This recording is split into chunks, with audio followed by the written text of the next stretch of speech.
Welcome back to Elite Insight Audiobooks. I'm so glad you're here with us today. If you're new to our channel, welcome to the family.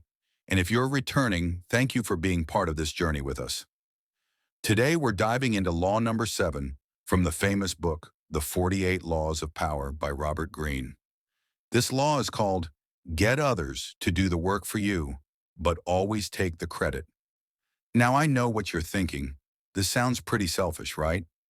Maybe even a little cruel. But stay with me, because there's so much more to this story than you might think. And by the end of this episode, you'll understand exactly how this law works in the real world, and why some of the most successful people use it every single day. Let me start with a story that will make everything clear. Imagine a small kingdom hundreds of years ago. There was a king who was very smart, but he had a problem. He wasn't very good at coming up with new ideas, but he was excellent at one thing: recognizing good ideas when he heard them. So what did this king do? He surrounded himself with the brightest minds in the land: artists, scientists, architects, and inventors. These people worked day and night, creating amazing things: beautiful paintings, incredible buildings, new weapons, and clever solutions to problems. And every time one of these brilliant people completed their work, the king would present it to the people.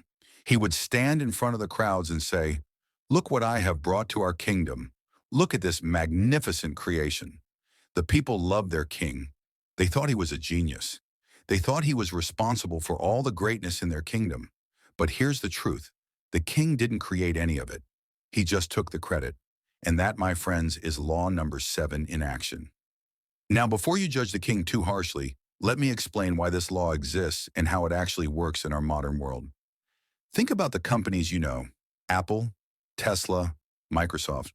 When you think of Apple, you probably think of Steve Jobs. When you think of Tesla, you think of Elon Musk.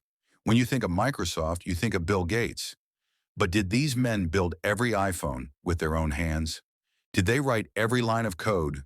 Did they design every single product? Of course not.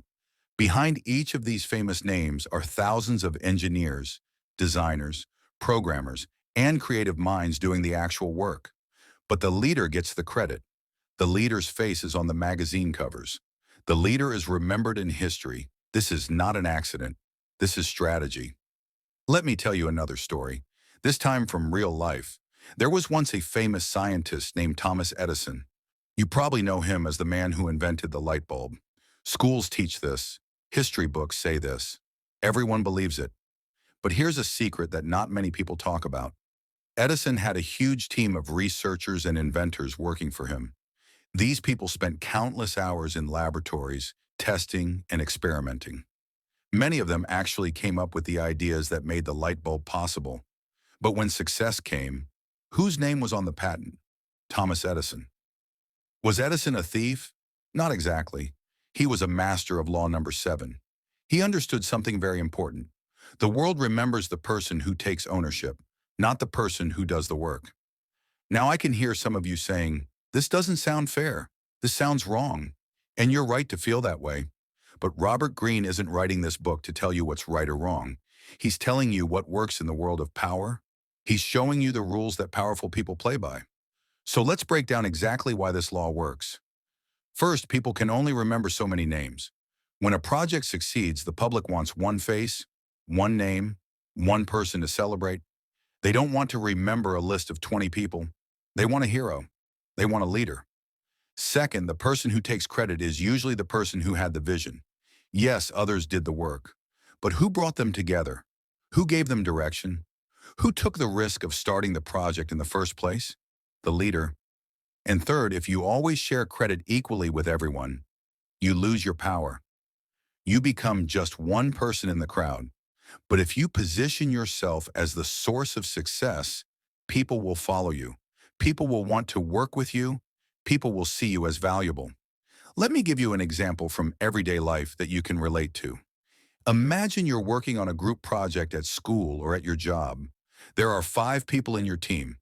Everyone contributes something.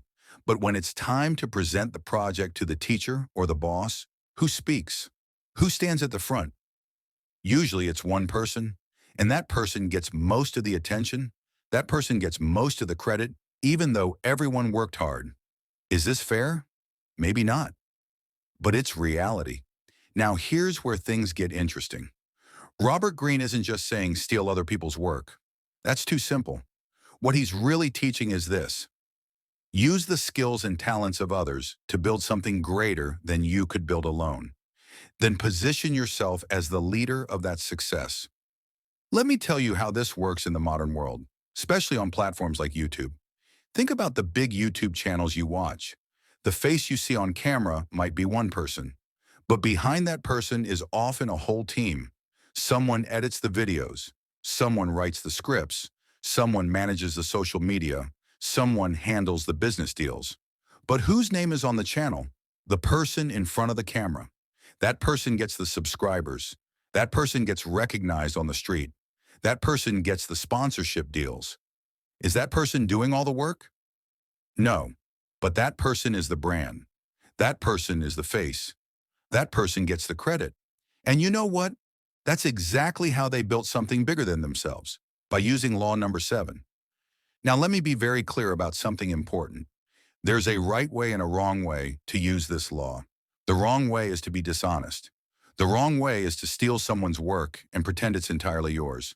The wrong way is to treat the people who work for you badly and never acknowledge them at all. The right way is to be strategic. You acknowledge your team privately. You reward them. You pay them well. You create an environment where they're happy to work for you. But publicly, you're the face of the success. Think of a movie director. A great film has hundreds of people working on it. Actors, camera operators, sound engineers, costume designers, and so many more. But when the movie wins an Oscar, who goes up on stage to accept the award? The director. Does the director thank the team? Usually yes, but the Oscar goes home with the director. The director's name is what people remember. This is law number 7 in action, done the right way.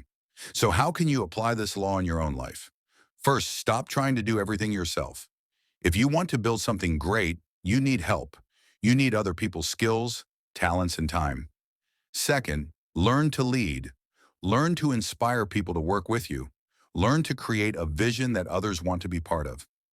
Third, position yourself as the source. When your project succeeds, be the person who presents it to the world. Be the voice. Be the face. And fourth, take care of the people who help you. Pay them, thank them, respect them. Just do it privately, not publicly. Let me give you one final story to bring this all together. There was once a young man who wanted to build a business. He had a great idea, but he wasn't good at technology. So he found a talented programmer and said, "I'll give you part of the company if you build this with me." The programmer agreed. For months, the programmer worked day and night, writing code, fixing bugs, making the product work perfectly.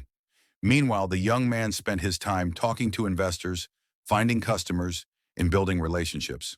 When the business finally launched, it was a huge success. Newspapers wanted to write stories about it. Investors wanted to give them money. Customers loved the product. And in every interview, in every article, whose face was in the picture? The young man's. Was this unfair to the programmer? Maybe. But here's the thing. The programmer got rich too. He owned part of the company. He made more money than he ever would have working a regular job. But the young man became famous. The young man became the CEO. The young man got the credit.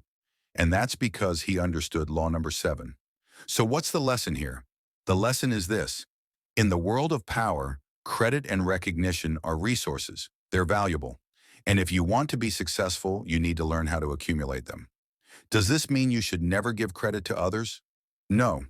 It means you should be strategic about when and how you share credit. Does this mean you should use people? Number. It means you should build teams, lead them well, and position yourself as the leader of your collective success.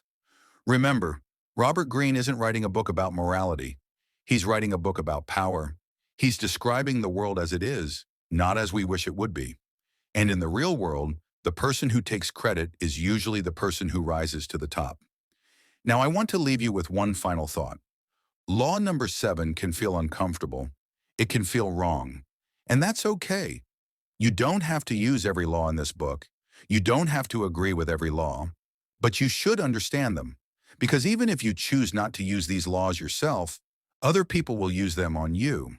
And if you don't know the rules of the game, you'll lose without even knowing why. So that's law number 7. Get others to do the work for you, but always take the credit. Think about it. Look around your life. Notice who's using this law. Notice how it works in your school, your workplace, your industry, and then decide for yourself. Is this a law you want to apply or a law you want to protect yourself from? Thank you so much for listening to this episode of Elite Insight Audiobooks. If you enjoyed this story, please give us a thumbs up and subscribe to our channel. We're going through all 48 laws of power, one episode at a time. And remember, knowledge is power, but only if you use it wisely. I'll see you in the next episode where we explore law number 8.